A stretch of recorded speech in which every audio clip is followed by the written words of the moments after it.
et à tous, on se retrouve ce matin en direct dans notre émission La Matinale, la monde de jeu, avec des invités exceptionnels pour terminer cette semaine, puisque nous recevons... Ah monsieur, t'as pas l'air exceptionnel, qu'est-ce qui se passe Jean-Louis?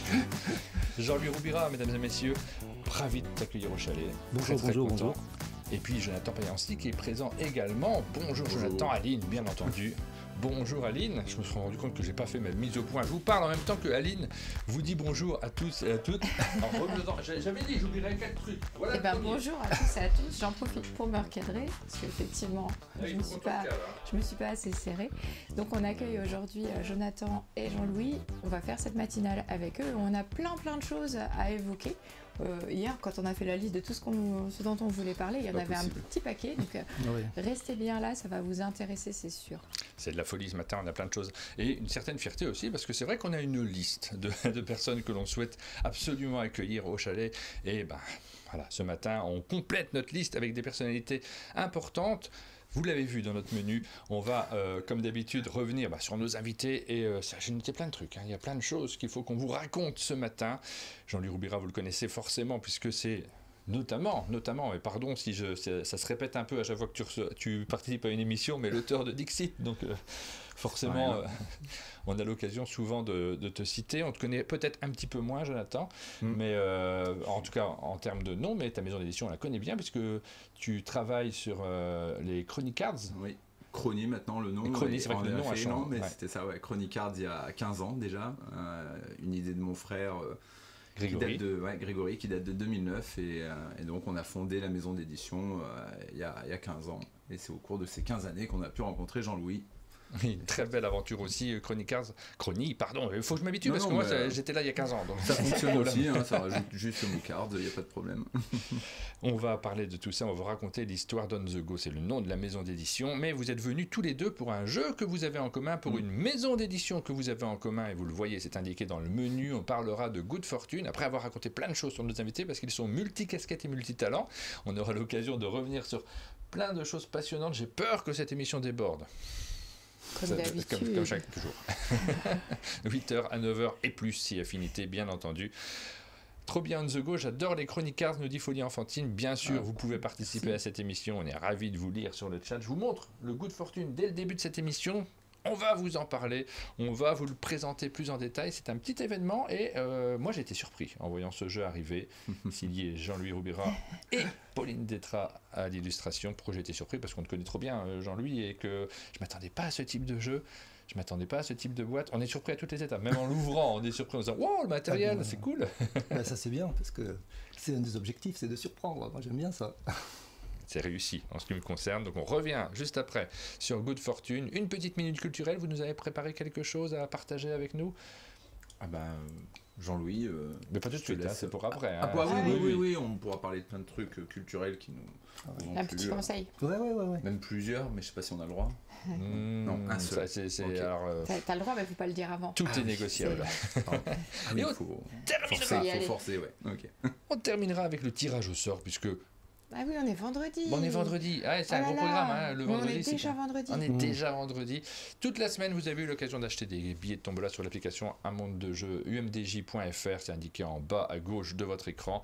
Vous pouvez encore le faire là pendant le courant de l'émission, puisque cette semaine, il y a 2 jeux à gagner avec la tombola. Beyond, vous avez vu la publicité tourner dans la matinale, mais également Kikai. On fait gagner un Kikai cette semaine. Ouais. Donc c'est... de jolis lots. Super jeu de tombola.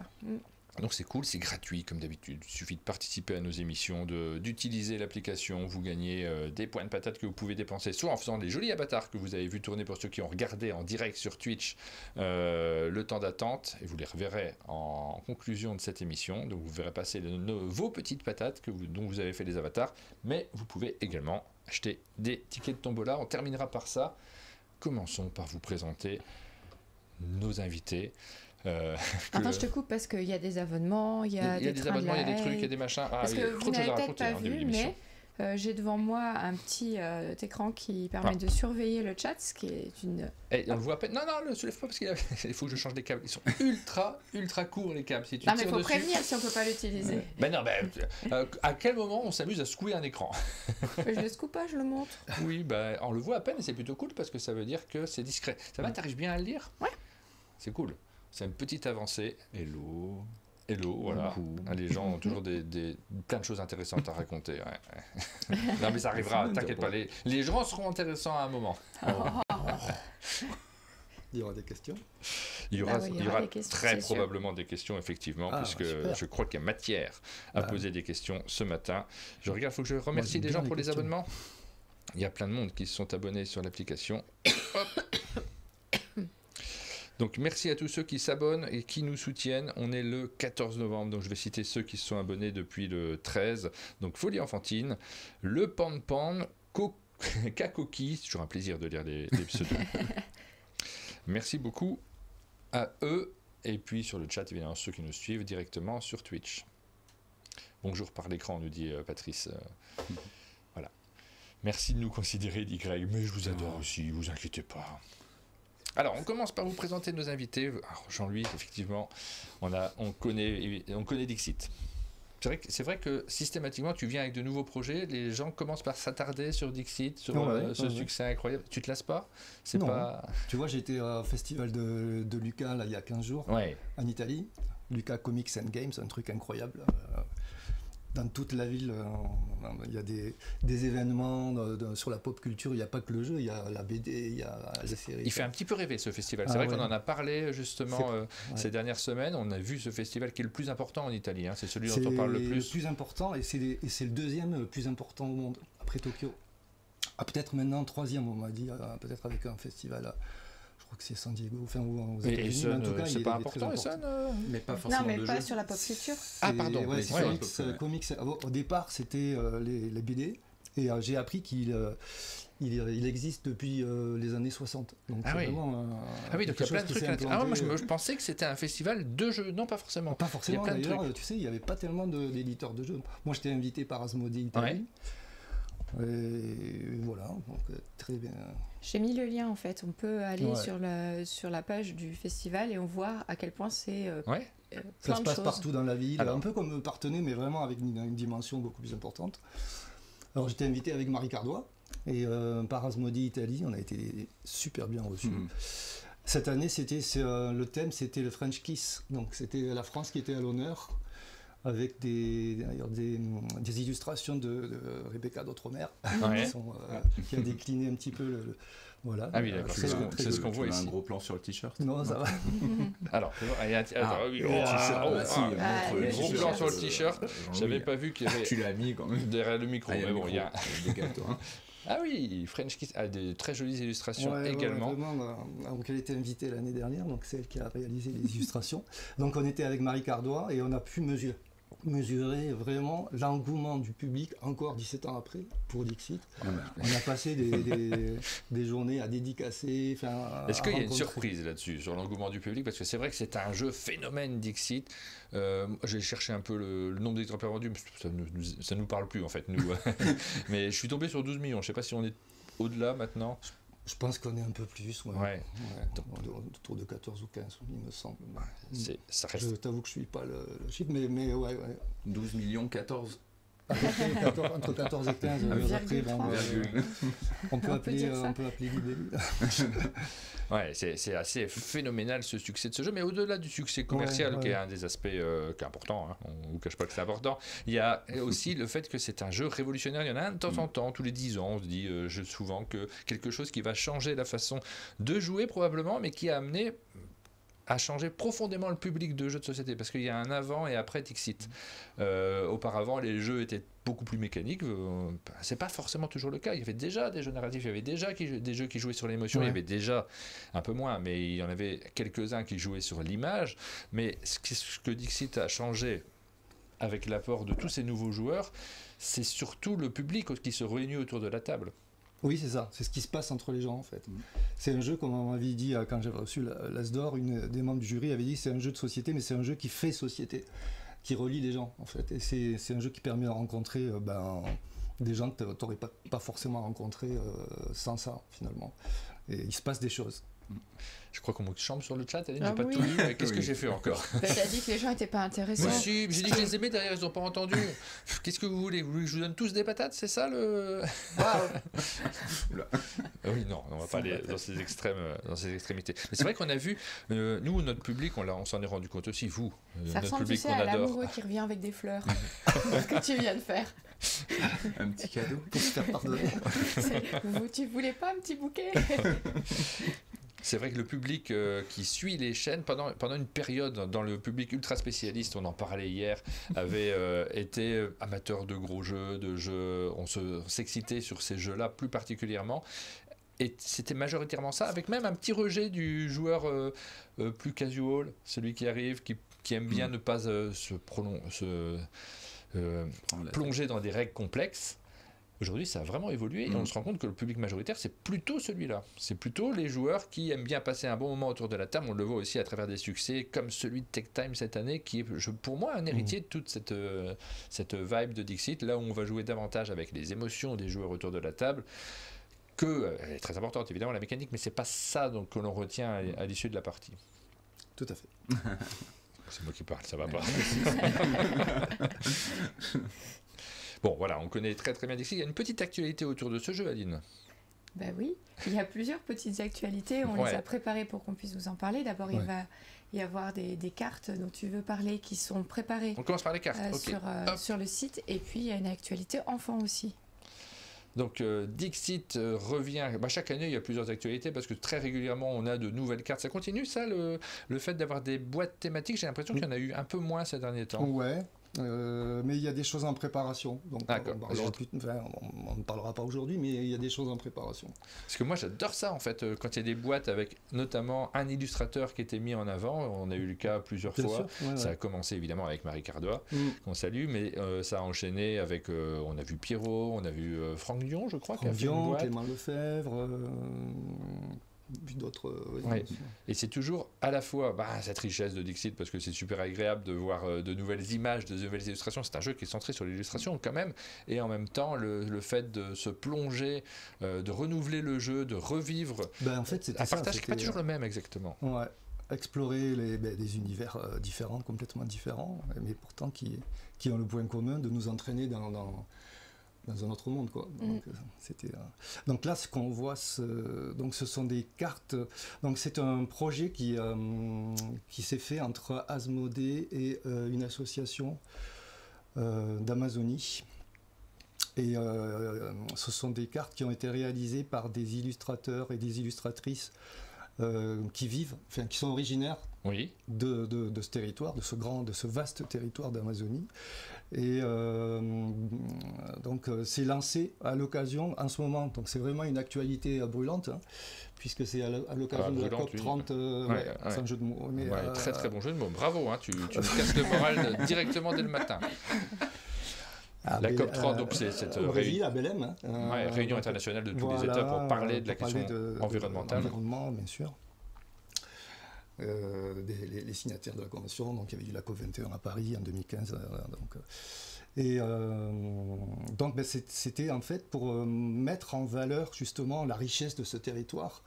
Avec ses différentes facettes, et ça a aussi un caractère éducatif, puisque donc il y a donc une pochette de 10 cartes. Donc chaque illustrateur et illustratrice ont réalisé 2 cartes. Donc 10 cartes faites par 5 illustrateurs. Voilà, on les voit, effectivement, c'est pas toujours illustrateur et illustratrice, c'est pas toujours les mêmes, parce que là on voit un style. Voilà, ce sont des styles très différents, qui mettent en lumière différentes facettes. Donc à la fois la richesse, mais aussi des fois les contradictions, la résilience, les transformations, la transition de ce territoire. On a directement envie de se raconter des choses, parce que cette carte-là, elle est forte, elle est très très forte. C'est le but, en fait, c'est de raconter des histoires sur l'Amazonie, sur ce qui s'y passe, et sur ces transformations. Et il y aura 8000, c'est des petits boosters qui seront distribués dans des écoles de 7 États au Brésil, et aussi elles ont été distribuées à la présidence de la COP et aux délégués. Donc c'est quand même c'est un projet qui a un impact social et à un niveau mondial, donc on en est très fiers. On dirait du Bial, celle-ci. Ouais, c'est vrai que moi je me plonge directement dans c'est- l'illustration en pensant à des références qu'on a naturellement. Et c'est un projet non commercial, bien sûr. Ouais. Donc voilà, on en est très content. Enfin, moi, on en est, Celle-là, elle est, avec elle est l'équipe de vraiment, Libellud. vraiment parlante. quoi. Bah, c'est la magie de Dixit aussi, hein, c'est d'avoir des images où ça fait appel en nous à des émotions, des sensations. À chaque fois, chaque image a une complexité. On pourrait les analyser pendant. Ouais, mais c'est c'est vrai des que images, on veut les afficher en fait. Ouais, Chez soi, c'est on vrai veut les qu'elles sont avoir. très belles. Et c'est là que tu vois l'impact quand même d'un jeu de société au-delà de la question ludique. Sur la prise de conscience aussi. Ouais. La prise de conscience des gens, sur les choses qui peuvent se passer, sur l'empathie, sur le fait de dire tiens, il y a peut-être des politiques qu'il faudrait. Enfin voilà, qu'il faut. Et ça me fait penser d'ailleurs à un projet qu'il y avait eu il y a quelques années. C'était une étudiante qui faisait sa thèse, de géographie au Népal, et qui avait dans un village, et donc qui travaillait avec les femmes du village pour les amener à prendre conscience de leurs conditions. Et elle utilisait deux médias, elle utilisait le théâtre et les cartes de Dixit. Et vraiment, ça nous avait beaucoup touchés, parce que il y avait notamment des jeunes filles qui avaient écrit des poèmes après avoir utilisé les cartes, et c'était magnifique. Enfin, C'est rigolo parce qu'en plus, toi, les cartes Dixit, les toutes premières, viennent de la poésie, enfin des poèmes de. Oui, des poèmes surréalistes, tout à fait. Donc, c'est rigolo. Ah, j'avais pas cette anecdote-là. C'est vrai qu'on sait déjà plein de choses sur Dixit, mais je savais pas que tu étais parti d'écrit pour ces images. Tu sais, moi j'étais passionné de poésie, je suis toujours de poésie surréaliste, les haïkus aussi, c'est vraiment à partir de quelques mots, tu vas avoir des images qui surgissent, donc bien sûr, ça fait partie des éléments d'inspiration, comme la peinture aussi, bien sûr, comme le cinéma, comme la pop culture aussi, justement. On connaît ta carrière de pédopsychiatre également. Tu continues à exercer? Alors là, justement, j'ai exercé cette année. Je me suis arrêté en avril parce que le projet d'édition d'un jeu, ça prend beaucoup de temps, et j'ai pris une dispo. J'ai pris une dispo normalement jusqu'au mois de mars. Ah oui, donc c'est pas terminé. C'est pas terminé. Ouais. Non, mais c'est intéressant en fait, parce que c'est des choix. Avec des adolescents qui ont des grosses difficultés scolaires et de comportement. Et c'est passionnant aussi. Oui, je connais ça. On a des carrières qui s'entrecroisent, effectivement. Je ne suis pas pédopsychiatre du tout, mais nous, on a travaillé aussi avec des adolescents et des enfants avec Aline dans notre carrière d'instituteur auparavant. Et c'est vrai que c'est des domaines qui sont... J'ai travaillé beaucoup avec des instituteurs. Donc ça, c'est le Dixit. Amazonia, on peut pas le trouver, on ne peut pas récupérer ces cartes, nous. C'est vrai que les collectionneurs ont envie de tout avoir, mais bon. Celle-là, tu l'as pas mise en grand. La première, qu'est-ce qu'elle est belle. Elles sont très fortes. Celle-ci, j'avais... parce que c'est collector, tu as envie de les avoir. Il y aura certainement, il y en aura peut-être qu'il y aura des goodies, je ne sais pas. Faudra voir. Et je pense que pour les illustrateurs, c'est un vrai défi de faire une carte Dixit qui réussit à exprimer beaucoup de choses. Là, c'est. Et d'ailleurs, Dixit, en parlant de ça, moi je suis des personnes au Brésil. Il est très bien implanté au Brésil, et là, dans un institut de psy justement, il est beaucoup utilisé aussi là-bas, comme en Italie, comme partout, je dirais, dans des applications thérapeutiques. Alors, comme Feelings. Ah oui, on va reparler de Feelings également, effectivement, parce que tu as fait plusieurs jeux. C'est bien, tu fais les transitions, tu vas rester, toi. Je ne sais pas si Johan est là, mais je rajouterais bien, j'allais vous faire voter pour ce jeu, mais en fait, je rajouterais plutôt bien une question en sondage, c'est aimeriez-vous pouvoir récupérer, c'est par curiosité, j'ai envie de savoir si les gens aimerait récupérer ces cartes-là pour savoir si vous êtes nombreux à avoir envie et être capable. Donc répondez vraiment si vous avez envie, si vous achèteriez ces cartes de Dixit Amazonie, du coup, je ne sais pas si ça s'appelle comme ça. Amazonia, je crois. Ouais. Moi, oui, par exemple. Moi, je vois passer ça dans ma boutique, je les achète. Elles ne seront pas proposées, elles ne seront pas en vente. Mais ça, c'est juste par curiosité pour nous, pour savoir. Et je suis toujours curieux d'avoir vos retours. Enfin, elles ne seront pas en vente, ça dépend à quel prix. Combien tu serais prêt à payer pour avoir... C'est pas la question, moi je veux juste savoir si les gens... pas de prix. Parce qu'on se rend pas toujours compte, il y a plein de gens qui n'achètent pas. En fait, dès qu'il y a une nouvelle extension de Dixit, tout le monde ne l'achète pas. C'est juste les passionnés d'image et ceux qui aiment le jeu qui vont l'acheter. Moi je les achète par passion pour l'image. Avant de savoir si je vais y jouer. Alors on essaie d'y jouer toujours, mais c'est d'abord je suis sûr de l'acheter parce que j'aime bien les regarder. Mais je crois que je les aimerais en affiche carrément parce que tu vois, si tu as une école ou si tu es, je sais pas, un lieu d'accueil ou une mairie, c'est des choses que tu affiches pour faire réfléchir aussi les gens. Ouais, il me les faut. Hein. Alors, il y a une autre actualité sur Dixit, c'est, je vous montre, pour ceux que pour l'application, oui, très vite quand même, je vais vous montrer où est-ce que vous retrouvez tout ça. Donc, vous allez sur umdj.fr. Si vous n'êtes pas connecté, on se connecte avec son pseudo Twitch et son compte Twitch, c'est très simple. Et directement sur cette application, vous avez... qu'est-ce que c'est que cette patate? Une icône sondage. Ah, ça, c'est ma patate actuelle. J'ai pas l'habitude, Martin. D'habitude, t'as pas de cheveux, pas de barbe. Désolé. Et sur cette icône sondage, on vous pose des questions diverses et variées. C'est rigolo de vous faire participer. Donc là, Johan va vous rajouter une question sur le Dixit. Qu'est-ce qu'on a posé comme question? Sur quel appareil utilisez-vous l'application? Ça, c'est pour aider Johan. Vous pouvez y répondre. Et la deuxième question qu'on a posée, c'est quel produit dérivé UMDJ vous tenterait le plus? Mug, bien sûr. Le mug. Ah, le slip, moi j'ai... Wow. Non, mais ça, alors ça, c'est mes votes à moi. Ah, d'accord. C'est pas les votes des gens. Les votes des gens, vous les voyez pas quand vous vous connectez. Vous voyez que les vôtres. Donc, hop, il y aura cette question en plus qui va arriver sur le Dixit. Mais avant, on vous parle de la version Kids. Elle est là. Elle n'est pas sortie encore. Hein. Non, début d'année. Début d'année, on vous montre 2026. La boîte pour la première fois dans cette matinée. Non, pas du tout. J'espère que tu as une vidéo, hein, parce que ça s'ouvre une boîte comme ça. Je l'ai mise et je l'ai entendu qu'il s'éteignait parce que je pense que ma batterie, elle était... donc on va retrouver ça, mais je vais te laisser en parler justement, Aline. Je vais gérer ça pendant que je te laisse en parler.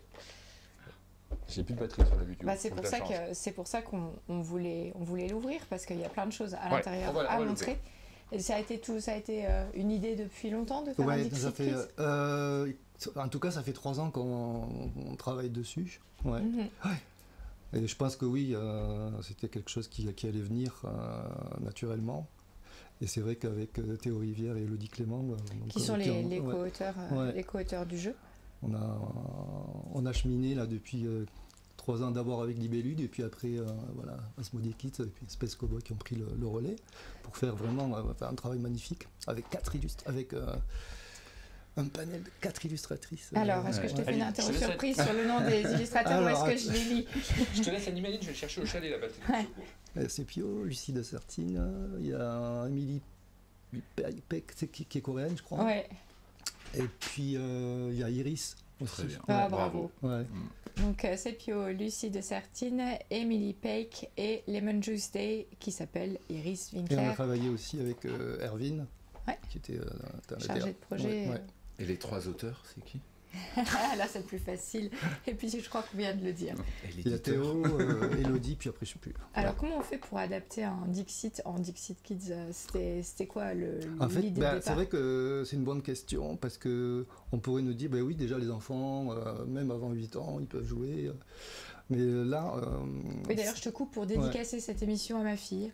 Lily, Lily, chérie, je suis désolée que tu ne sois pas là. Franchement, parce que nous, on a une enfant qui a tellement joué et aimait tellement jouer à Dixit que elle finissait par nous disputer parce qu'on n'était pas assez nombreux autour de la table pour pouvoir y jouer autant qu'elle voulait. Donc, ça a été responsable de beaucoup de drames familiaux. Bon, mais on se rencontrera lors de ma prochaine venue. C'est la première fois qu'on vient ici. Donc, là, on est parti des émotions. On raconte une histoire aussi. On raconte une histoire. Donc, c'est la factrice en chef qui va fêter son anniversaire, mais il n'y a pas les invitations. Et donc, les petits facteurs, ils vont essayer de trouver des cartes d'invitation. Et ça va se passer par des petites illustrations d'humeur, d'émotion qu'il va falloir reconnaître à chaque tour. Et c'est un petit peu un inverse finalement par rapport au Dixit de base, c'est-à-dire que la joueuse ou le joueur qui veut faire découvrir l'image, va essayer de trouver une image qui va coller avec l'émotion qu'il veut faire découvrir, mais après les autres joueuses vont essayer de trouver des cartes à l'opposé, justement pour faciliter et pour qu'un maximum de petits lapins facteurs trouvent la bonne carte, quoi. Donc, et augmente les chances d'avoir des cartes d'invitation pour tout le monde. Bon voilà, c'est une histoire. Il y a de la manipulation, c'est très joli. Enfin, vraiment, le matériel est vraiment très beau. Il y a plein de mini détails qui font que les enfants, ils ont déjà très envie d'explorer la boîte et de regarder toutes les petites scènes. C'est ça. Chaque tranche des côtés de la boîte, elle est illustrée avec plein de détails. Et quand on ouvre, quand on a distribué les invitations aux lapins qui sont dans les terriers, parce que c'est ça le but du jeu, distribuer des invitations pour les inviter à une fête, on ouvre les volets du terrier et là on découvre que le terrier lui-même il est illustré, décoré. Et donc pour les enfants c'est un côté immersif et merveilleux de l'illustration, en plus de ce qui va se passer dans leur esprit pour pouvoir faire cette association ou cette non-association aussi, puisqu'il y a ce double côté avec les images et donc associer un concept qui est celui de la sensation, de l'émotion ou de l'attitude qui est représentée pour le lapin avec une carte de Dixit. Là on voit l'intérieur, pardon, je suis en train d'ouvrir et puis je décris un peu ce que vous voyez à l'écran. Les attitudes. Ouais. Et ce qui est bien aussi, c'est que justement, il n'y a pas de mots, donc tout passe par l'image. Et même dans les attitudes, ça laisse le champ libre à l'interprétation d'une émotion. Donc voilà. Alors on a plein de cartes, je lis sur le chat que Erwin n'a pas le droit de montrer tout le matériel, surtout les images, nous dit Dolmore. Nous on ne nous a pas interdit de les montrer, donc je ne sais pas, c'est toi qui dis. Maman m'a demandé si j'avais la bonne boîte pour pouvoir montrer, donc on n'a pas eu de... on n'est pas obligé d'en montrer mille. Non, mais on va en montrer quelques-unes parce que c'est quand même un plaisir de pouvoir regarder ce qu'il y a derrière ces fameuses images. Je vous montre quand même quelques-unes de ces images. Elles sont... Et Erwin, donc elle a travaillé sur la boîte, c'est ça ? En tant que DA, j'imagine. C'est ça. Voici quelques-unes de très très jolies images que vous avez à l'intérieur. Et c'est vrai que le travail, je ne vous les montre pas toutes, mais le travail particulier qui a été fait sur ces images est aussi associé à l'âge des enfants qui vont y jouer. Je ne sais pas ce que vous avez raconté quand j'étais pas là. Mais... Oui, on ne l'a pas dit, mais c'est une boîte à partir de 6 ans. 6 ans. Et effectivement, il y a tout un travail de fait pour vérifier que l'âge des enfants était en adéquation avec la perception de ces illustrations. Il y a un gros travail. Il y a vraiment un gros travail. Quelle est la limite d'âge supposée pour jouer à Dixit Kids, nous demande Méthode X sur le chat. Alors, pour la petite anecdote, on a eu des tests, nous, au chalet, avec enfants et parents, et ça fonctionnait très bien, adultes comme enfants. En fait, ça fonctionne très bien dès 5-6 ans. On a mis 6 ans sur la boîte, mais à 5 ans, ça marche avec certains enfants, forcément. On sait bien que c'est l'âge de l'enfant, il est un peu flexible sur certains jeux. Mais ça marchait très bien avec les adultes et il y a même des mamans qui me disaient je suis sûre que mon mari qui est plus cartésien, qui a plus de mal avec le Dixit où on formule les choses, trouverait plus simple de jouer avec cette... il s'y retrouverait lui à jouer avec cette façon qui permet de labelliser Kids. Oui, tout à fait. Alors ça, c'était l'actualité Dixit, on va le ranger parce qu'il y a plein d'autres choses à raconter et l'heure tourne, les amis, donc il faut qu'on parle d'autres choses. Mais j'espère que ça vous a donné envie de découvrir ce jeu parce que franchement, il est superbe et très intéressant. C'est vraiment incroyable d'observer les enfants y jouer et de s'imaginer ce qui se passe quand on les regarde jouer, tout ce qui est mis en œuvre dans leur esprit pour... jouer avec des concepts qui sont vraiment abstraits, mais d'y jouer vraiment de manière hyper ludique. Et tous les petits moments d'échange à la fin quand ils expliquent pourquoi ils ont posé cette carte, c'est merveilleux à écouter. Bon, je l'achète. Je t'ai convaincu. C'est vrai que je vends bien ton jeu. Franchement...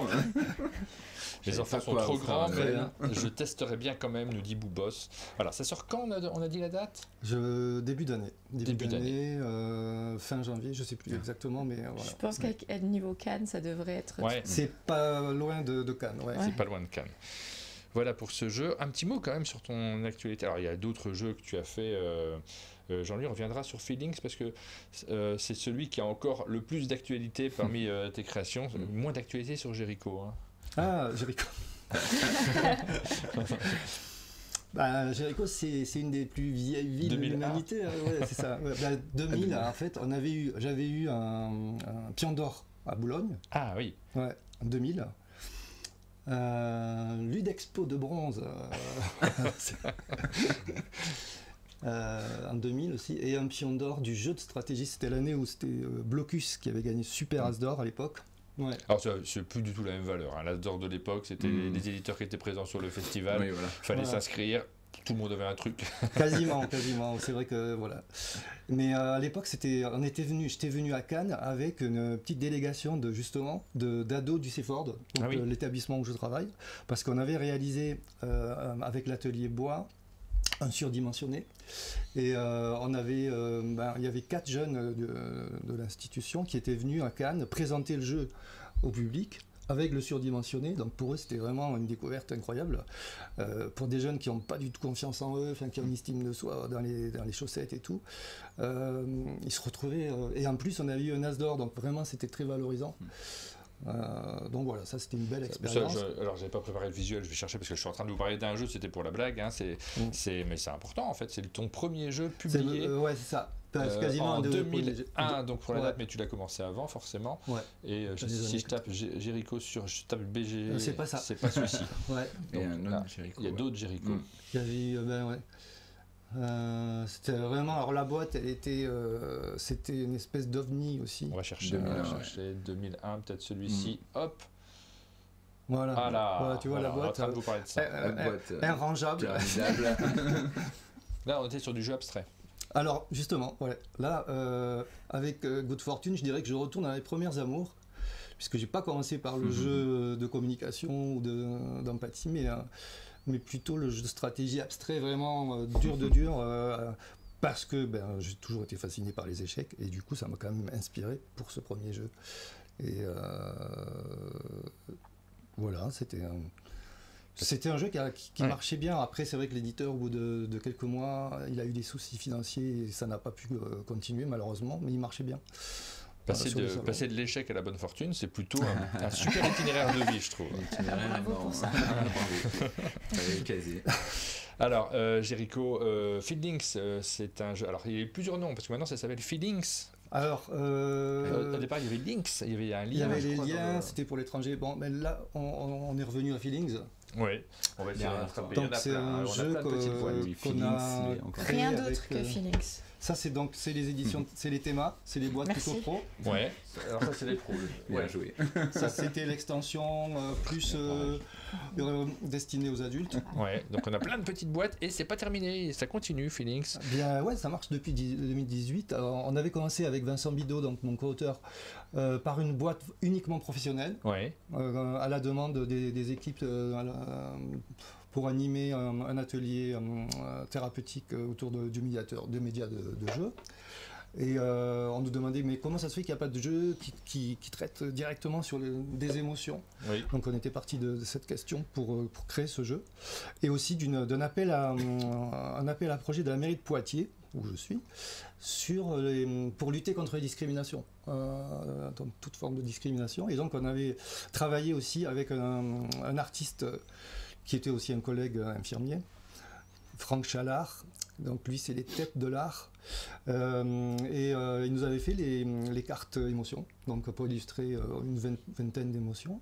Et donc c'est un jeu qui se base sur des situations qui vont provoquer des émotions, vraiment des situations de la vie courante.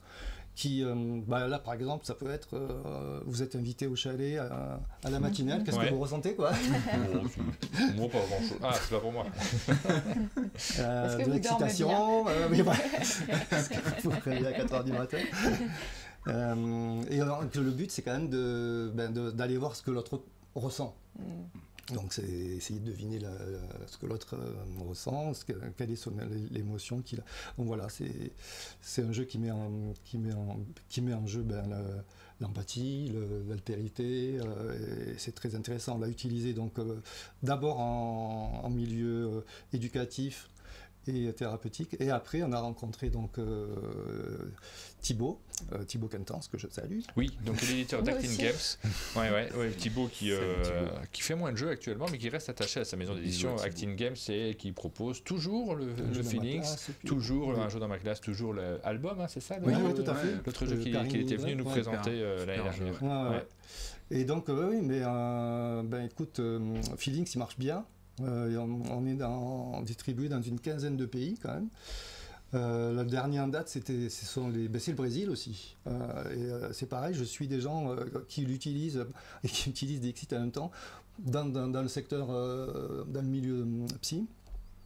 Mais il est utilisé aussi dans les familles, bien sûr. Et ça, c'était le but de Thibaut au départ. C'est un jeu qui est utilisé par les acteurs professionnels, mais moi, j'ai envie qu'il soit aussi à l'intérieur des familles.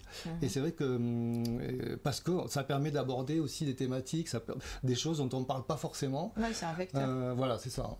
Qui sont peut-être des fois même un peu tabous. Et de les aborder sous ce média en faisant un pas de côté et de pouvoir en parler. Voilà.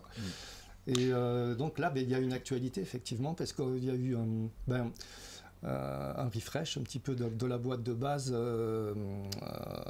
alors qui va coûter 5 € de moins. Ah oui. Qui va passer à 25 €. Alors elle sera légèrement plus petite, mais ça reste avec le même contenu. Et surtout, il y aura 100 nouvelles situations qu'on a travaillé là cette année avec Vincent et puis avec l'équipe d'Acting Games pour qui parle de tout ce qui s'est passé dans le monde depuis 4 ans. Ah oui. Ouais. Donc il y a quand même pas mal de choses à évoquer là.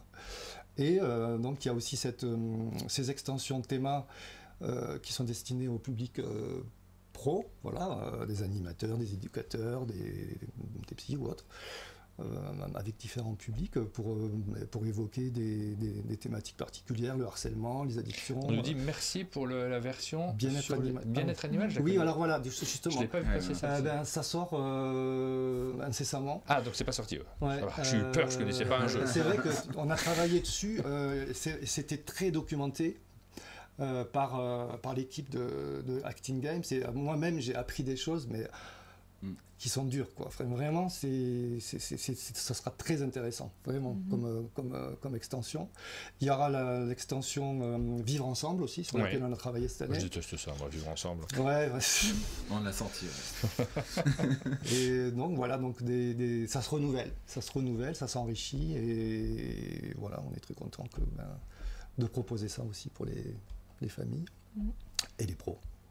Donc, à découvrir l'année 2026.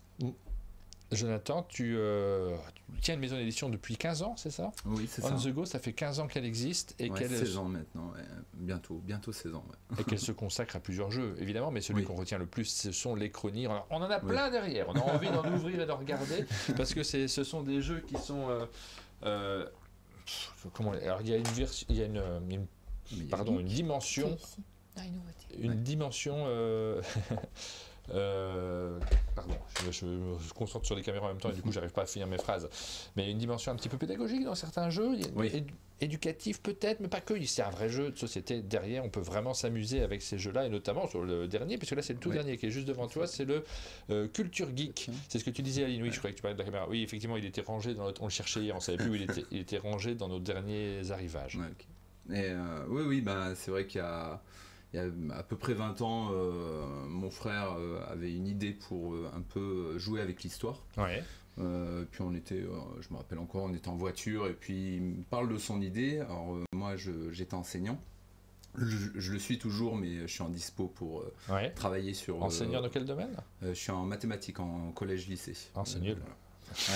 Je fais des commentaires. J'étais aussi enseignant en cinéma. Tu sais, moi j'ai fait un bac CAV. Ah oui. Ouais. J'avais les caves et les mancaves après ceux d'après, donc c'était sympa. Ça n'avait rien à voir avec les maths, mais enfin rien à voir. Ça dépend. On fait toujours des liens. Et là, il y a 2 ans, j'ai voulu vraiment me consacrer à On the Go Édition parce que mon frère avait géré la boîte pendant plus de 10 ans. Oui. Et puis lui, il avait envie de faire d'autres choses et moi j'avais envie de m'y investir un peu plus parce que c'était bien de travailler une maison d'édition le soir, mais c'était pas idéal. Oui, Deux vies en une, c'est compliqué. C'est ça. Donc là, ça fait 5 ans que tu te consacres vraiment à temps plein sur... Alors 5 ans que je m'y consacre bien, mais 2 ans que je suis en dispo, 5 ans que j'étais à mi-temps en tant qu'enseignant et à mi-temps sur On the Go, et depuis 2 ans vraiment à plein temps sur On the Go, jusqu'à il y a 2 ans où on s'est rencontrés un peu plus. Sur un festival. Ouais, voilà. Et c'est vrai que nous, pendant 15 ans, quand l'idée de Crony est sortie, on avait gagné une médaille au concours Lépine. À l'époque, on n'était pas du tout... Alors moi, j'étais très joueur. Je jouais à beaucoup de jeux de société. Mon frère, un peu plus quand on l'amenait vers des jeux de société avec les copains. Mais après, quand il y a eu l'idée d'un jeu pour jouer avec l'histoire, ben, ça s'est développé, ça a été long et on n'était pas du tout dans le monde du jeu de société. Mais au concours Lépine, on a rencontré Johan de BlackRock Games, oui. enfin, voilà, avec qui on s'est liés d'amitié. Et il a commencé, quand il est parti créer BlackRock, en fait, avec son oncle. C'est pas si vieux BlackRock, on se rend pas compte, mais on a l'impression que ça existe depuis toujours et ça fait pas si longtemps que ça a explosé complètement. Ouais, c'est ça, ouais. C'est vrai qu'il a parcouru la France pour pouvoir diffuser des jeux et notamment les nôtres. Donc ça a été super parce que je sais pas, on est depuis le début avec BlackRock, diffusé par BlackRock et ça nous a permis de vraiment développer la gamme Crony qui a beaucoup évolué. Donc comme tu le disais au début, ça s'appelait Crony Cards. On a pu développer d'autres jeux d'apprentissage, Multipli Potions, un jeu Snap Animaux qui permettait de découvrir un peu les animaux à partir de petits poèmes, de petits haïkus en quelque sorte. Pour faire la transition, on a fait même des jeux très de niche pour apprendre l'écriture japonaise, Karuta Hiragana. Oui, je me souviens de ça, donc voilà. Ouais. Donc c'est vrai qu'on a... Ah oui, Karuta et qui a été illustré magnifiquement par Florent Chavoué, qui est un expert du dessin sur le Japon. Et en fait, on était dans le jeu d'apprentissage. Alors, durant 15 ans, c'est toujours assez clivant de faire des jeux d'apprentissage et d'être en festival de jeux où il y a tellement de jeux purement ludiques, mais qui apprennent beaucoup. Enfin, on parlait, il y a eu on a souvent été confronté au débat de l'existence même d'un jeu d'apprentissage, vu que tous les jeux apprennent et forgent des compétences. Mais voilà, on est vraiment en quelque sorte amoureux de notre gamme Crony parce que c'est beaucoup de travail, beaucoup de travail de sélection iconographique, de rédaction de texte. Et on était là-dedans. Il y a 16 ans, quasiment un an après, il y avait Timeline qui était sorti. Donc on avait découvert que le jeu pouvait être un jeu d'apéro aussi. Et que ça pouvait parce que Crony, on le rappelle quand même, il y a des points communs évidents. On nous demande en quoi ça consiste. Parce que là, on en parle comme si tout le monde connaissait. Il y a beaucoup de monde qui connaît Timeline et souvent les gens comparent. On rappelle quand même que Crony, ça existait. C'est pas le seul d'ailleurs, je crois qu'il y en a un autre avant. Il y en a un autre très ancien. Qui mélange ce principe d'avoir un domaine et une date de l'autre côté. Donc là, je vous montre, désolé, mais 2019, le 26 avril 2019, c'est Avengers Endgame, puisque là on est sur la version Crony Culture Geek. Donc il y a un jeu à l'intérieur, mais il y a un aspect culturel évident parce que le texte il est présent, ça vous raconte des choses en plus. La même année, par exemple, c'est le lancement de l'application mobile chinoise TikTok. C'est la sortie du film Joker avec Joaquin Phoenix. C'est un quiz. C'est un quiz. Ah d'accord. Lequel des trois est la même année? C'est la même année. Alors est-ce que c'est le lancement de l'application TikTok? Est-ce que c'est la sortie du film Joker? Ou est-ce que c'est la mise en ligne publique de ChatGPT? On est en 2019. ChatGPT, j'ai l'impression que c'est plus tard. Ça, non? Alors, moi c'est surtout Joker. J'aurais dit que c'était un peu plus tard. Tu crois? Parce que... Donc ça serait la troisième. Ça serait TikTok 2019. Si j'aurais dit que c'était avant. Je crois que c'est Joker et que c'est si vieux que ça. Moi j'aurais dit Joker. Vas-y. Alors la réponse, elle est notée en bas, c'est à l'envers. A, c'est 2016 pour TikTok, c'était avant. Ouais. Joker, c'est la même année, et 2022 pour ChatGPT. Et ça, voilà, il y a un peu de culture derrière, il y a un texte. Le but, c'était de faire un quiz chronologique, mais qui pouvait se jouer très simplement. Oui, je crois que c'est en 2005 que mon frère m'en a parlé la première fois, et finalement, on a abouti le projet en 2009. Et c'est vraiment en 2010 qu'on s'est commercialisé. Mais voilà, c'était pas du tout, pour ceux qui demandent, c'était pas du tout dans la même cible que Timeline, qui est sorti dans les boutiques de jeux. Alors nous, on avait commencé à démarcher vers les boutiques. Pour revenir sur le principe, c'est un peu le même principe. Il faut retrouver la date. C'est vraiment, on pose une carte au milieu, et puis après, chacun doit se défausser de ses cartes en plaçant correctement sur la ligne centrale. Et puis on pioche si on se trompe, donc c'était vraiment un principe très simple. Et puis on a développé des thèmes bien différents, puisqu'on va avoir des thèmes les femmes célèbres, on va avoir les monuments du monde, on va avoir voilà, beaucoup culture de pop. Culture pop. C'est le aussi, thème d'Aline, celui-ci, a priori, qui est juste devant toi. C'est là, oui, Parce que la geek, c'est moins toi, mélange bien avec Ah geek. oui, je pense pas. Oui. Ouais, mais ça permet de se tester et de les mélanger. C'est vrai que là, culture pop et culture geek, qui se mélangent bien. Aline, c'est fou. Sur Culture Pop, elle est incroyable. Tu lui sors une Oh là carte, là. elle connaît pile la date. Tu peux pas jouer avec elle, en fait. Regarde, je prends une carte au hasard. On va découvrir ça. Merci Martin. On va découvrir ça tout de suite. Le Petit Prince, Aline. Facile. L'année 1948, tout le monde le sait. Ah, mais c'est vrai? Non, j'en sais rien. Non, il était mort. Mais non, Il était mort en 40. 48, oui, c'est vrai. Moi, j'aurais dit 41, 42, 42. Moi je dirais. 44. Attends, on va regarder. 43. Bonne réponse, Aline. Elle est incroyable. Hein. On veut vérifier avec une autre. C'était dur, le Petit Prince. Scarface, Aline. Lequel? Celui de Wardux ou celui de... Non, avec Al Pacino, c'est de 71. C'est quoi la date? Oh, Martin. J'en sais rien, j'ai dit ça au pif. Non, Non, c'est pas 71, c'est le parrain. Non, donc, c'est 72. C'est 72? Howard Hughes, c'est 1930, 31, un truc comme ça. Là, c'est celui avec Al Pacino. Ouais, 72.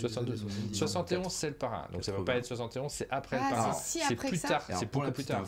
Si ça peut aider, Scarface, c'est le film qui a un peu généré la folie des cassettes vidéo. Ah oui, alors 83. Allez, je suis parti. Non, mais il l'a dit, hein. J'ai entendu. Ah bon? Hey, 1983. Une dernière pour la route. On va faire que ça ce matin. Hein. Je prends la première. Hein. Le Seigneur des Anneaux. Alors le livre.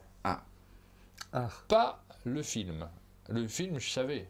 Ouais, 99. Ouais, 99, 2001, non 2001, le premier film. Ouais. La communauté. Ah, tu connais toutes les dates du coup. Mais c'est un peu travaillé, mais ça se trouve, je me trompe. Mais alors, les gens qui vont 1946. C'est après-guerre? Ouais. Ouais, je pense. Mais c'est pas longtemps après-guerre. C'est avant les années 50. En fait, non, mais ouais, je sais pas trop, mais ça doit pas être Narnia, c'est par là, et ils sont contemporains. Allez, je dis 48. Je sais pas du tout. En vrai, je sais pas du tout. 54, dis donc. Non, pas du tout. Ouais, bon, voilà, on continuera à jouer. C'est pas comme ça qu'on joue, hein. Pardon. Oui, non, je cache le jeu. On peut le jouer, enfin, les gens se l'approprient vraiment un peu comme ils veulent. Bon, donc du coup, voilà, c'est notre petite gamme, on est vraiment très fiers, c'est vraiment un chemin, enfin un parcours ultra intéressant, et puis on va continuer avec BlackRock qui nous soutient à fond, enfin qui ont vraiment un regard sur les chronies très pertinent et qui nous conseillent aussi sur les thèmes qui pensent sympas. Donc voilà, voilà, on l'appelle la BlackRock Family aussi parce que nous on a une sensation très familiale chez BlackRock. Vous êtes partie des anciens, vous? Bah ouais, bah là je sais pas, oui, il y a peut-être Thibaut aussi parmi les anciens, mais c'est vrai que voilà, c'est top. Mais il y avait cette envie, là récemment, j'avais vraiment, surtout moi, envie de faire autre chose que des jeux étiquetés ou estampillés apprentissage.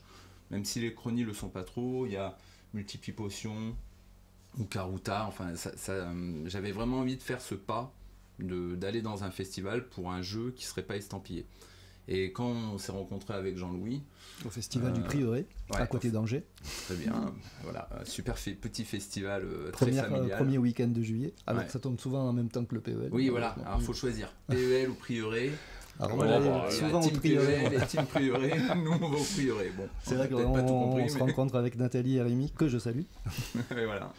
Et ça a été un coup de cœur et amical, et puis et de se retrouver sur les types de jeux que propose Jean-Louis. Enfin là, c'est un cerveau en activité non-stop.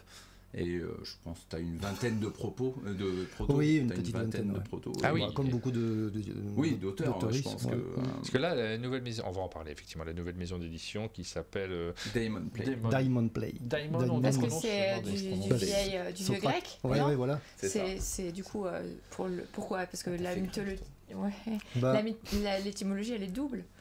Non? Le Diamond, moi je le voyais comme l'inspiration créatrice un petit peu. Je crois que ça veut aussi dire partager. Non. me Ah bon semblait. Peut-être. J'ai pas fait le grec ancien. J'apprends le grec moderne, mais j'ai pas étudié le grec ancien. Alors moi, j'ai surtout étudié la mythologie. D-A-I-M-E-N. Diamond Play, voilà pour cette Et nouvelle Play, maison d'édition. Voilà. Juste un petit mot avant Jean-Louis sur, parce que je l'ai vu passer aussi sur le chat, sur Captain Esperanza, dont on a un truc derrière. On n'a pas le jeu, mais on a. Mais j'ai mis des images. Le si disque. tu regardes. Très bien. Captain Le CD. Esperanza. Et alors je pense que c'était plus ancien. Quand tu m'as ramené un CD, je me suis dit bon c'est un jeu qui date un petit peu parce que tout le monde n'a plus des lecteurs de CD quand même. Ouais, je sais.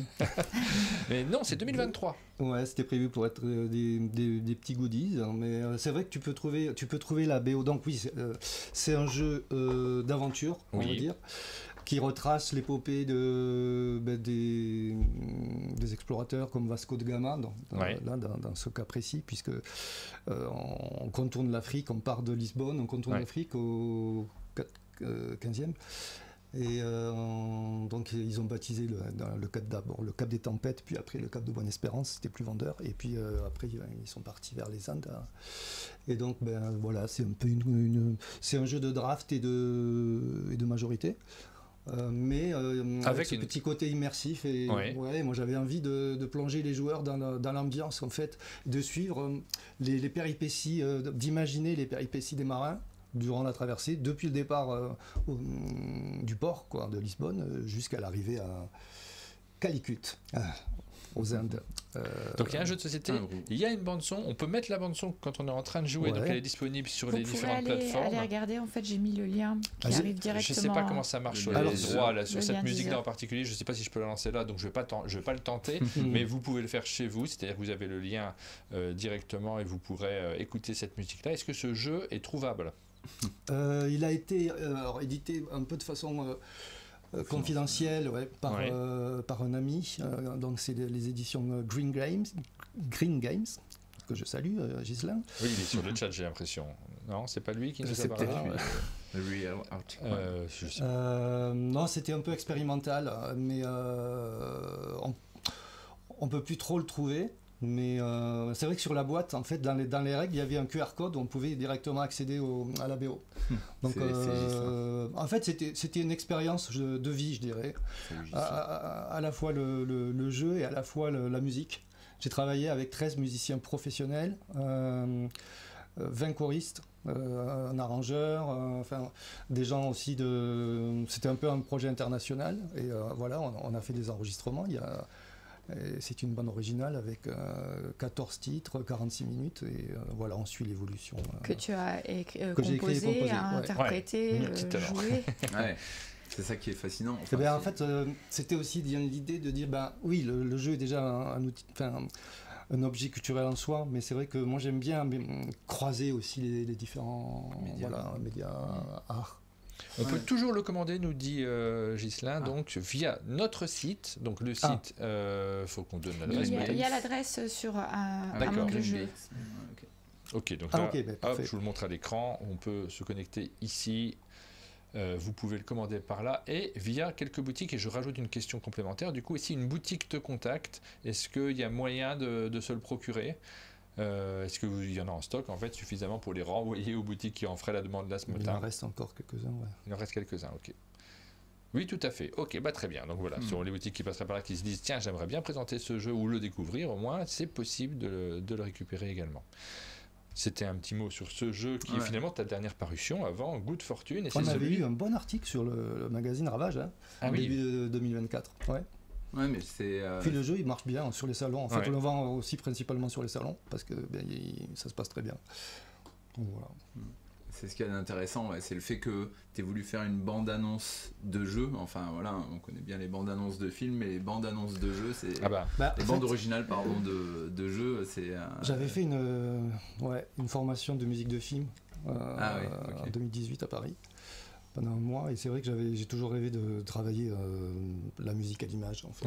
Donc, et c'est vrai que les gens qui écoutent le CD, pour eux ils se plongent, pour eux c'est comme une musique de film en fait. Une Boge. Il est 9h, je pense que c'est le moment de parler du sujet pour lequel vous êtes venu.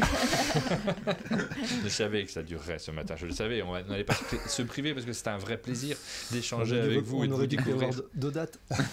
Non, c'est très bien comme ça. Good Fortune, donc c'est la nouveauté. On a parlé de Diamond Play, donc la maison d'édition que vous avez fondée tous les deux. C'est toi, Jean-Louis, qui est l'auteur de ce jeu.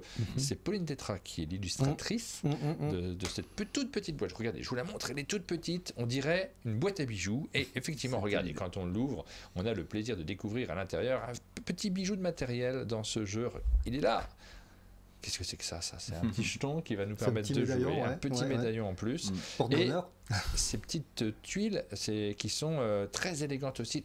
Avant d'être un jeu agréable et surprenant, vous allez voir, c'est aussi un matériel qui est très agréable à manipuler, puisque vous avez des tuiles comme des dominos. Joli comme tout, comme des dominos, avec des numéros que vous voyez, le même numéro des deux côtés évidemment, mais pas la même couleur. Qu'est-ce qui me l'explique autour de la table? J'y vais. Ouais, voilà, si tu veux. Eh bien, donc Good Fortune, voilà, c'est un jeu, c'est un petit face-à-face sur lequel on va devoir jouer nos tuiles. Chaque joueur va avoir 9 tuiles. Alors c'est un jeu ouvert, où une fois la distribution faite des tuiles, les duellistes vont pouvoir voir le jeu adverse et choisir chacun leur tour une tuile. Et le petit médaillon que tu as montré, ça va permettre aux joueuses et joueurs d'avoir la priorité. C'est un médaillon qui va indiquer la priorité durant la partie sur la personne qui pourra poser sa tuile en premier sur une ligne centrale.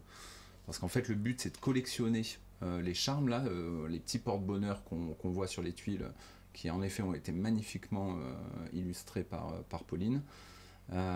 Ces charmes, il faut les collectionner et essayer d'en avoir le maximum d'identique dans sa collection, puisque plus on va cumuler des charmes identiques, plus on va multiplier les points présents sur les tuiles, qui sont présents sur le dé au milieu des tuiles. Vous voyez un dé au milieu de la tuile, vous voyez des couleurs. Si on a réussi à la fin de la partie à avoir plein de verts, on va multiplier les points. Par exemple, là, en tout, tu as 8 points, et tu as 3 verts, 3 trèfles, et donc 8 x 3, ça scorera 24 points. Et à la fin, on compare nos collections, et celui qui a le plus de points de chance, points de bonheur, gagne la partie. Ouais, le scoring est facile, on comprend très vite, je dois récupérer, je fais une petite multiplication toute simple à la fin, et je remporte la partie. C'est facile parce qu'une tuile ne sert que pour un scoring. Et un prof de maths. On va chercher une multiplication. Ah oui, voilà. Oui, Jean-Louis, tu disais? Non, je disais c'est facile parce qu'une tuile ne sert que pour un seul scoring. Par exemple, là, c'est des verts, du coup, ça ne pourra pas compter pour les rouges. Oui, bien sûr, tu choisis les couleurs que tu as envie de scorer. Par contre, la mécanique, elle est très surprenante, et c'est ça qui est hyper malin, c'est qu'il y a quelque chose dans ce partage, parce que ça se joue à deux, qui est surprenant, et la première partie, tu es un peu... je ne sais pas quoi faire, je découvre un jeu auquel je n'ai pas joué jusqu'à présent. Oui, c'est vrai que moi, c'est un petit peu ce qui m'a poussé à ce qu'on édite ce jeu en premier, c'est que quand il me l'a... Alors, comme je disais, il a 20 protos, et parmi ceux qu'il m'a présenté, celui-là, il m'a assez fasciné, parce que j'ai retrouvé un peu... Alors moi aussi, j'adorais les échecs, et notamment aussi le jeu de Go, et je trouvais que dans ce duel où on allait poser des tuiles pour en ramasser d'autres, et où on voyait exactement ce que faisait l'adversaire, j'ai retrouvé des petites sensations où on peut tout calculer, on peut essayer de penser au chemin possible pour remporter les tuiles, mais on peut aussi jouer à l'instinct, et il y avait quelque chose de très fascinant. Et en effet, il est très simple, franchement, les parties durent 15 minutes, ça se joue à partir de 10 ans, et les règles sont vraiment pas compliquées, mais il y a l'astuce du médaillon, qui, on pourrait se dire que c'est un mélange de jeu d'échecs, de domino et de bataille, mais le petit médaillon qui change la condition de priorité de pose à chaque tour, alterne la condition de pose en disant celui qui aura présenté la tuile la plus grande ou celui qui aura présenté la tuile la plus petite posera en premier. Donc les joueurs, chacun de leur tour, vont proposer une tuile. Ouais, donc on regarde dans sa main, on propose une tuile. Hop. Voilà, par exemple, le premier joueur propose la tuile 7. L'autre joueur propose la tuile 6. Vu que le médaillon, tu l'as mis sur le petit motif, eh bien, c'est la plus petite tuile, la tuile qui a la valeur la plus basse. Donc là, le 6 qui sera posé en premier. Ouais. On pose en connectant les symboles. Il faut pouvoir connecter avec un symbole pour pouvoir récupérer une tuile. D'un côté ou de l'autre, mais là, je peux le mettre comme ceci. Tu peux connecter là, c'est la piste et centrale. tu récupères la tuile opposée. Parce que c'est comme si tu poussais sur une étagère. Voilà. Donc je joue en premier, j'ai repéré en fait sur la piste centrale les différents médaillons qui sont accessibles. Je joue celui-ci en me disant c'est bien, je vais pouvoir me connecter. C'est très bête d'avoir joué ça de l'autre côté, mais bon, c'est pas grave. Donc ce joueur joue ceci. Mais quand il a joué, celle qui était de ce côté-ci, elle est masquée. Celle qui était de l'autre côté, il va la récupérer. Donc en fait, celui qui a joué... Ce qui n'était pas si bête finalement. C'était pas si bête, puisque je vais pouvoir récupérer quelque chose. Mais si jamais on ne peut pas récupérer, qu'est-ce qui se passe? On détruit, aller éliminer du jeu la tuile opposée. La tuile opposée. Il y aura toujours 3 tuiles au centre. Et ça peut être une stratégie aussi d'éliminer une tuile opposée. Qui pourrait empêcher la collection de l'adverse. Et tu l'as dit, on voit les cartes des autres. Donc en fait, on se doute de ce qui peut se passer, de la tuile qui va être récupérée par son adversaire, de celle que l'on va pouvoir prendre derrière. Et c'est un exercice mental qui n'est pas si simple. C'est hyper élégant, mais c'est assez astucieux et dans un matériel qui est tout petit. Là, pour le coup, vous pouvez pas nous faire de commentaires sur la taille de la boîte par rapport au matériel qu'il y a à l'intérieur. Ça, vous voyez que c'est une toute petite boîte qui se glisse quasiment dans la poche. C'était l'idée, c'était vraiment d'avoir ce petit écrin pour ce jeu. On voulait vraiment une édition un petit peu particulière. Et puis voilà, on avait vu le travail de Pauline, on l'avait rencontré. On a beaucoup fonctionné par coup de cœur. De toute façon, voilà, la vie, c'est d'abord des rencontres. Oui, et des moments de plaisir. Et puis de temps en temps, des rhumes, et puis... C'est comme une boîte de chocolat. Ah, j'ai oublié. On va sortir toutes les... Mais en tout cas, voilà, moi j'avais été impressionné qu'avec juste 9 tuiles chacun, il y ait autant de possibilités. Il y a un chemin, je sais pas, il y a 13 milliards de possibilités. Je crois qu'on avait calculé les possibilités à partir d'un... 130 milliards. Et vous les avez toutes jouées? Oui, on a fait le test, on s'est dit, allez, on commence à 130 milliards, c'était fois 15 minutes, je pense que 131 milliards. Et voilà, donc c'est à la fois simple, à la fois complexe, et j'aime beaucoup la profondeur qu'il y a derrière. Enfin, moi, vu que ça a été un coup de cœur quand il me l'a présenté, on s'est lancé, et après il y a mon frère qui a eu vraiment des bonnes idées sur le matériel. Oui, parce que lui il est dans la maison d'édition aussi dans il intervient éditorialement pas ici, pour nous, enfin en tant que consultant on va dire plutôt, mais vu qu'il gère plus on the go, voilà, il nous accompagne, les projets qu'on va faire. Mais voilà, et puis pareil, fort de nos 3 cerveaux et des propositions de Pauline, ça a été vraiment un super travail éditorial. Enfin franchement, mais quel plaisir d'avoir travaillé ensemble. Tous les 3, Jean-Louis, Pauline et toi Jonathan. Est-ce que d'ailleurs Pauline c'est pas la meilleure des 3? Pas mal. Waouh. Et voilà, et donc là, puis il y a le petit truc éditorial qui nous a fait amuser, c'est qu'il y a 8 jetons différents. Alors, regardez, ils sont derrière, on va vous les montrer. Donc, c'est pas les mêmes forcément dans les boîtes. On ouvre sa boîte et on voit ce que le destin nous a réservé. Alors, ça, tu dois trouver quelqu'un pour l'échanger si tu as envie. Si on veut les 8, si on veut les 8, il faut les demander en festival parce qu'on voulait surtout pas que ça devienne quelque chose de collection. Collection. Des ouvertures de boîtes. Alors, regardez, j'ai mon booster, je vais l'ouvrir, qu'est-ce que c'est? Oh là là, zut, je l'avais déjà. Est-ce qu'il y a des rares? Non, voilà. Alors, par contre, oui, il y a un jeton de base qui est le jeton coccinelle, qui doit être dans l'autre boîte, je pense, qui est le jeton de base qui est dans le plus de boîtes. Ah d'accord, il est quand même plus fréquent. Non mais sérieux. Non, mais les autres. Donc ça c'est le commun. Vous avez les communs et là vous avez les rares. Alors le commun, il y a une raison, c'est parce que Jean-Louis a aussi son petit porte-bonheur fétiche. Et c'était la coccinelle. Et on l'avait pas. C'est ta voiture d'ailleurs, je crois. Tu roules toujours en coccinelle. C'est notre logo. Oui, ça fait pas c'est vrai que c'est le logo. Et c'est le logo, donc on voulait que ce soit quand même le jeton de base, et il nous fallait un jeton de base, ne serait-ce que pour la règle. Donc il est présent. Là, on en a produit 6000 exemplaires qui vont être distribués par Néoludis d'ici 15 jours. Et il y avait l'idée d'avoir ce jeton coccinelle qui est hyper important pour nous. Parce que ça, c'est notre boîte, ça? Ouais. Parce que moi, c'est la tienne. C'est celui que j'aime le moins. C'est la vôtre. Oui, tu peux échanger. Je sais pas, mais là, alors que là, regardez, ils sont super les autres. Pourquoi j'ai eu celui-là? C'est trop injuste. Mais quel enfant gâté. Mais vraiment, j'adore celui-là, ce qui fait égyptien, là, c'est super. Alors égyptien, pareil, c'est parce qu'à la base, le jeu il avait une thématisation égyptienne. Ouais, au départ, je l'avais. C'était des hiéroglyphes. C'était pas des charmes. il y avait le scarabée, mais il y avait d'autres figures, symboles de hiéroglyphes. Ouais. Et le jeu s'appelait Hiero d'ailleurs, qui veut dire sacré en grec ancien, même façon. Mais du coup, il y a eu pas mal de discussions éditoriales, et puis là, on trouvait ça très sympa de jouer avec la chance, où effectivement il y a peu de chance, tout en sachant qu'il y a une variante. Tu peux la provoquer, quoi. Ça va être, ce serait trop long, on n'a plus beaucoup de temps, mais c'est juste qu'il y a une variante. Il y a un journal de 20 heures. Où on peut avancer ses tuiles en même temps et les révéler, et avoir une sorte de hasard un peu plus prégnant dans le jeu, où c'était très amusant de jouer sur cette phrase de provoquer sa chance. On met beaucoup cette idée que la good fortune, la chance, c'est aussi une suite de décisions. Puis ça permettait aussi de saisir des opportunités, d'étendre à tous les continents, en fait, avec les différents symboles, les charmes. Alors, on a on a 8 là, parce qu'on n'a pas le trèfle là ici. Il manque le trèfle. Il manque le trèfle, qu'est-ce qui se passe? Quel est votre préféré? Moi, je suis curieux de savoir quel est votre préféré, chacun autour de la table. Vous pouvez nous lire sur le chat aussi. Moi, j'avoue que je suis. Je sais pas trop lequel je préfère. Bon, moi, je vais pas être original, je vais le dire. Je suis tellement passionné par le Japon que c'est le Neko, ouais. Comme beaucoup nous disent le Neko, mais. Moi, je suis. Vas-y, Aline. Moi, j'aime l'éléphant indien. Comme Ganesh. Ganesh, parce que ça me rappelle des chansons de George Harrison et j'adore George Harrison. C'est une raison très bizarre, mais moi, j'aime le Mathia grec, bien sûr. Ouais. Faut dire que. Voilà.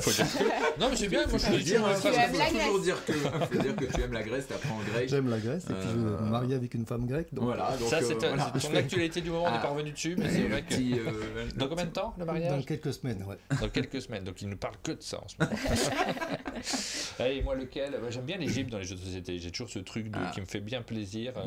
Donc j'hésiterais, je pense, entre les deux Égyptiens, mais l'éléphant aussi, et puis aussi celui-là, et. Je les veux tous. Mais vous nous donnez des envies de goodies ce matin, parce que moi je voudrais les cartes de Dixit Amazonie et je voudrais les jetons. Bien, on va se débrouiller pour en obtenir. Juste pour terminer, parce que c'est vrai qu'en festival, il y en a qui nous ont tout de suite demandé mais alors c'est lequel le plus rare? Non, ils sont tous en quantité égale, sauf le jeton de base qui est plus nombreux. On n'en veut pas du coup du jeton de base. Il est tellement bien. C'est pas possible, j'ai un enfant. Oui. Mais on est dans le jeu de société ou pas? Mais par contre, en festival, on pourra en distribuer sans problème à ceux qui voudront un en particulier. On en a pas mal et on essaiera d'en donner aux boutiques aussi pour que ça ne devienne pas quelque chose de négatif, quoi. C'était vraiment pensé de manière positive, avec le petit plaisir d'ouvrir la boîte et de savoir ce que le destin nous réserve, quoi. Dans le jeu de société, on a le droit d'être un enfant gâté et de râler. Dans d'autres domaines, vous pouvez essayer, mais ça sert à rien. Vous pouvez dire mais je veux pas les payer mes impôts, j'aime pas ça, je veux pas. Sauf si on a une phobie administrative. Moi, je l'ai bien comme il faut, mais je les paye quand même parce que je paye plus au cas où et après je vérifie le comptable vérifie si non, tu pourrais payer moins quand même. Merci beaucoup à Wayard12 qui vient de battre le record du plus gros don sur la chaîne là tout de suite et là en direct. Et merci beaucoup à tous ceux qui nous soutiennent et qui s'abonnent via l'application. On va revenir sur l'application juste après quand il y aura le tirage au sort. On aura l'occasion de s'y connecter et puis de regarder qui remporte les fabuleux cadeaux de cette semaine. Et Wayard, il n'a pas encore, on le voit à l'écran, d'avatar, donc il va peut-être avoir l'occasion de s'en fabriquer un magnifique qui pourra se promener à l'écran dans le générique de fin de cette émission. On a présenté Good Fortune. On va tourner une vidéo tout à l'heure, donc vous aurez une partie à pouvoir regarder dans pas très longtemps sur la chaîne. Ouais. Super. On va maintenant parler de votre minute culturelle. Est-ce que vous avez quelque chose à nous conseiller? Quelque chose qui vous a plu en dehors du jeu de société, mais dans n'importe quel domaine, celui que vous préférez. Pour rester dans l'empathie, moi je parlais de cette série que je suis en train de regarder. Ouais, qui s'appelle donc Empathie. Empathie, c'est une série québécoise qui parle qui raconte l'histoire d'une jeune femme qui s'appelle Suzanne, qui est psy et qui arrive dans un nouveau service fermé avec des patients qui viennent de prison. Et c'est extrêmement révigorant sur le plan de l'humanité et des relations. C'est vraiment... c'est celle-là qu'on voit gros coup de cœur. À l'écran ou pas du tout? Oui, c'est ça. C'est ça. Empathie. Ouais. Sur Canal. Ok, je connais pas du tout cette série, j'en ai jamais entendu parler. Je suis en train de la regarder, je suis à peu près au milieu, il doit y avoir 10 épisodes. Ouais. Ouais, et c'est vraiment le... Avec Thomas N'Gijol Oui. J'ai l'impression. Hein. Bon, en tout cas, c'est marqué. Oui, il y a et puis il y a sa tête. Et il y a sa tête. Donc, Ouais. bon.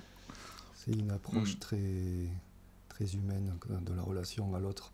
Merci beaucoup pour ce conseil, parce que j'étais passé à côté. On aime bien suivre quand même ce qui se passe. Et puis c'est vrai qu'on a plus de plaisir à suivre les séries, les livres, les cinémas, les films, quand on nous les conseille. Le fait de savoir que ça t'a marqué, ça me donne envie de le regarder également. Jonathan, un conseil? Alors moi ça va être on a le droit qu'à un, oui. Bon, alors je vais parler ça va pas être un conseil très original parce que ça sort en grande pompe. C'est la dernière BD de Mathieu Bablé qui est Silent Jenny, qui est je trouve que Mathieu Bablé fait des BD incroyables, et puis plus globalement Label 619, sa maison d'édition. Là il y a eu Shin Zero cette année de là, Silent Jenny, c'est chez... Ah, mais je l'ai vu. J'ai posé la question. On a reçu la boutique Bulle de Pion il y a une semaine et demie. On a discuté avec eux de bande dessinée et je leur ai demandé, mais j'ai vu passer celle-ci. C'est un gros volume, Silent Jenny. C'est un gros BD. Je l'ai feuilleté. Je suis tombé amoureux du dessin. Donc j'ai eu très très envie de l'acheter, mais je me suis retenu du fait de la taille de cette bande dessinée. Je me suis dit, je vais quand même demander l'avis d'autres personnes. Donc j'ai demandé à cette boutique. Ils m'ont dit, on l'a pas lu, mais les gens t'en disent du bien. Donc pour l'instant, je l'ai pas encore. J'ai pas franchi le cap. Et là, tu es en train de me le conseiller parce que j'étais à 2 doigts de le prendre. Mais franchement, c'est vrai que les BD de Mathieu Bablé, elles sont incroyables. Et puis cette collection, c'est très silencieux à l'intérieur. Comme le titre l'indique. Non, mais c'est vrai. Quand tu le lis, quand tu parcours les pages comme ça, tu te demandes est-ce que ça va me plaire, est-ce que c'est pas un exercice de style, parce que des fois, tu sais, tu as des bandes dessinées comme ça qui sont magnifiques, mais t'as rien à lire et mais là, on est dans un monde un peu fantastique. Ça a l'air hyper poétique. Oui, et puis le scénario est toujours aussi incroyable. Il a vraiment des concepts liés des fois à la science. Shangri-La, Carbone et Silicium, sa BD précédente sur l'IA, et puis là celle-ci avec cette capacité de miniaturisation. Enfin c'est fou, je trouve vraiment que c'est un auteur exceptionnel. Enfin je suis pas le seul, hein. Il est très très en vogue, et puis c'est vraiment un art incroyable, je trouve. Voilà. Donc en plus je trouve que dans le monde du jeu de société, il y a de plus en plus d'illustrateurs qui ont un style BD ou qui viennent du monde de la BD, et donc il y a un fort lien quand je découvre des univers comme ceux de Mathieu Bablé, ou pareil un de ses collègues, un de ses confrères, Guillaume Singelin. Je trouve ça vraiment fort, ce qu'ils mettent graphiquement et dans l'histoire. Et là, dans le jeu de société, vu l'évolution graphique, j'ai adoré ce que fait Noémie Chevalier ou des choses comme ça. C'est incroyable, et j'aime bien cette porosité là qu'il y a en ce moment entre le monde de la BD et le monde du jeu de société et du monde de la musique. Peut-être. Donc voilà, tu m'as vendu quelque chose. Il va falloir que je casse de nouveau ma tirelire. Il y a Roévin qui dit que lui, il a moins accroché sur celui-ci. Bon, c'est affaire de goût, évidemment. Chacun a son regard. On est preneur de vos avis sur ce genre de choses, parce que ça fait du budget, en fait, quand on prend tous les BD, tous les livres, tous les jeux. Il faut choisir. Il y a le fait d'avoir de la place, et puis là, plus le regard d'éditeur, c'est que moi j'aime bien avoir les BD de Label 619 sur mon étagère qui forment une petite frise jolie avec ce tissu mis sur la tranche, et c'est tout bête, mais je pense que dans le monde du jeu il y a un peu ça. J'aime bien collectionner les boîtes et avoir les tranches comme ça dans la bibliothèque. On vous a parlé donc de ces... Moi, je vais les prendre, je crois. C'est une matinale où je dépense des sous, là. Heureusement que je ne le fais pas en direct, mais j'ai envie d'acheter plusieurs trucs. On a reçu un don, donc ça va nous permettre... Un grand merci à nos généreux donateurs qui nous permettent aussi d'enrichir notre collection, parce que c'est un musée, le chalet d'un monde de jeu. Il y a la possibilité de découvrir plein de choses à l'intérieur, se plonger, de lire et de jouer. Et c'est évidemment, cette bande dessinée, on va la prendre, on va la poser au chalet.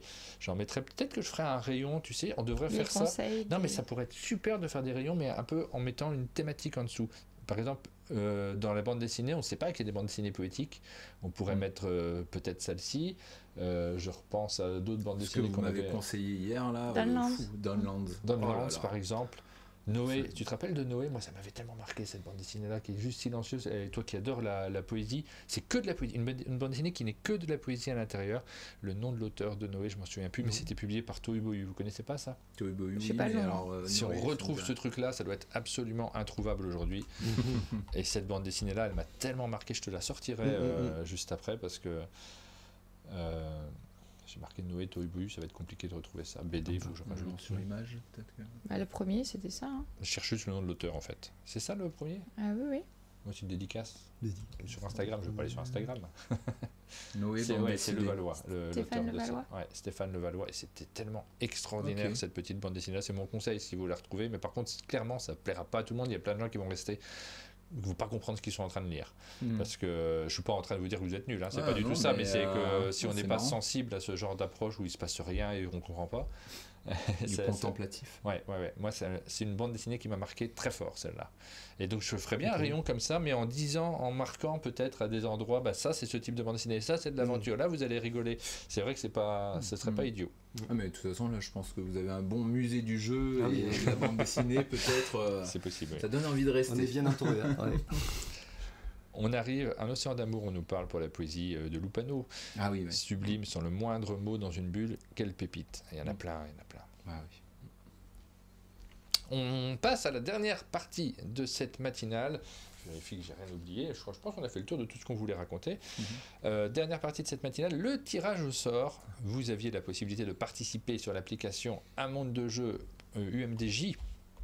.fr, de participer. Je vous remonte l'application comme d'habitude. Vous pouvez vous connecter, vous pouvez avec votre compte Twitch, vous pouvez rentrer dans l'application derrière en utilisant le petit icône caddie, et dans cette application à l'intérieur vous voyez que vous pouvez acheter avec vos patates, donc c'est gratuit, il suffit de voter pendant les émissions. Vous pouvez acheter des tickets de tombola. Allez hop, j'en prends un. Ce ticket, ensuite vous pouvez le gratter, découvrir qui va vous soutenir. C'est Johan qui va me soutenir pour ce tirage au sort. Merci Johan. J'espère que je vais gagner. Il est gratté, il rejoint votre liste, votre collection de tickets. On peut regarder, vous avez plein de tickets que vous pouvez collectionner, vous pouvez en avoir plusieurs exemplaires. Je ne les ai pas encore tous. Et bientôt, on va en rajouter des nouveaux tickets. Je ne l'ai pas fait cette semaine, mais je vais en rajouter très rapidement de nouveaux qui vont arriver et on en reparlera. Faut juste que je trouve un tout petit peu de temps. C'est pas très long, mais bon, quand même, à force de faire des choses. C'est le moment de tirer au sort, puisque cette semaine, il y avait 2 jeux à gagner. Kikai et puis Beyond. Vous les avez vus, Beyond notamment, et ça a tourné toute la semaine en publicité. Et on va passer au tirage au sort. Hop, je ressors ça. Attention. Il faut que je cherche parce que je n'ai pas ouvert mon menu. C'est le petit moment où je suis pas rapide. Hop, on va ouvrir la page du tirage au sort. Et il faut que je fasse comme ceci, on va y arriver. Ça, on a déjà vu les tickets de tombola. Il y a 2-3 trucs à mettre en place pour que ça commence. Vous êtes impatient, hein, je le sais. C'est vrai que c'est le moment où je devrais lancer la publicité. Je devrais lancer la publicité à ce moment-là. Et puis je ferai la semaine prochaine. On peut faire des dédicaces en attendant. Il n'y a plus rien à attendre là, c'est bon. On va recharger tous les tickets de tombola et tous les abonnements. On va rafraîchir tous ceux qui sont abonnés parce que qu'est-ce que je fais? Comme chaque semaine, je vais offrir un ticket en plus aux personnes qui se sont abonnées. Soit sur Twitch, soit sur l'application umdj.fr. Hop, vous en avez reçu un, c'est directement disponible, il rentre directement en compte pour ce tirage au sort. Ensuite, on va lancer l'animation, on va voir tous ceux qui... hop, mon bouton ne marche pas, super. Faut sans doute impossible, tout simplement parce que je vais recommencer, vous inquiétez pas. Il fallait que je recharge ma page, comme d'habitude. Je lance avant l'émission et en fait, je suis plus connecté après. Donc, je me reconnecte. Et on va refaire les choses dans le bon ordre. Il faut tout recliquer, oui, ouais, je m'en suis rendu compte. On se rend compte au moment où on voit que les tickets ne s'affichent pas à l'écran. Attention, tu l'as pas à l'écran. Ouais. Et voici, cette fois-ci ça marche, c'est en vert. On lance l'animation et là on voit combien vous êtes à avoir participé à ce tirage au sort. Combien il y a de tickets qui rentrent en jeu. Et quand même. Le record est à 1200 je crois. Là vous êtes 838 ce matin pour le tirage au sort. On va commencer par bien mélanger. On mélange bien, c'est important. Tchac, tchac, tchac, tchac, tchac. Hop, le mélange des faits, ça sert à rien, mais c'est tellement rigolo d'appuyer sur le bouton mélanger. Comme si ça donnait moins de chance. Premier ticket quand il ressort, c'est pour vous faire gagner 100 patates. Donc avec ces 100 patates, vous pouvez avoir 5 tickets pour le prochain tirage au sort. Qui le remporte? Hop, il s'agit de Domyangui, le ticket numéro 559. Deuxième ticket que l'on fait tirer, ça vous permet de gagner 50 patates. Attention, tirage au sort. Et le vainqueur de ce second ticket, c'est Tiako 2008. Donc bravo à vous deux. 100 patates, 50 patates maintenant. On va tirer au sort le vainqueur du lot Beyond. Vous êtes prêts? On est impatients. Qui va repartir avec. Alors les lots sont envoyés par les éditeurs, donc faites-nous signe si vous les avez pas reçus sous 2 semaines. Laissez 2 semaines parce que des fois il y a un petit peu de latence. Faut quand même avant m'envoyer son adresse pour que je la communique à l'éditeur. N'oubliez pas de faire donc ça. sur l'application, vous allez recevoir un petit message, votre icône va s'allumer et vous allez pouvoir donner votre adresse parce que nous on l'a pas. Cette application elle est complètement anonymisée, on ne sait pas du tout, à part votre pseudo, on ne sait rien.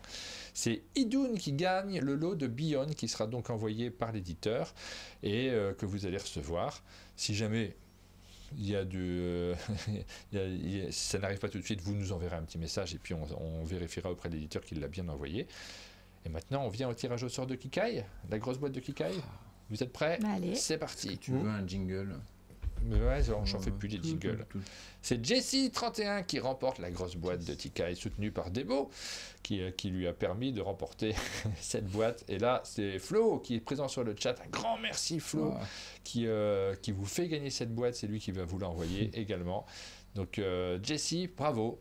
Bravo pour ta participation déjà, et puis pour ce jeu que tu vas pouvoir découvrir. On est sur la fin du montage, c'est Rachel qui est en train de monter ce jeu-là, donc vous allez pouvoir découvrir la règle directement sur notre chaîne. On va vous diffuser la vidéo très rapidement également.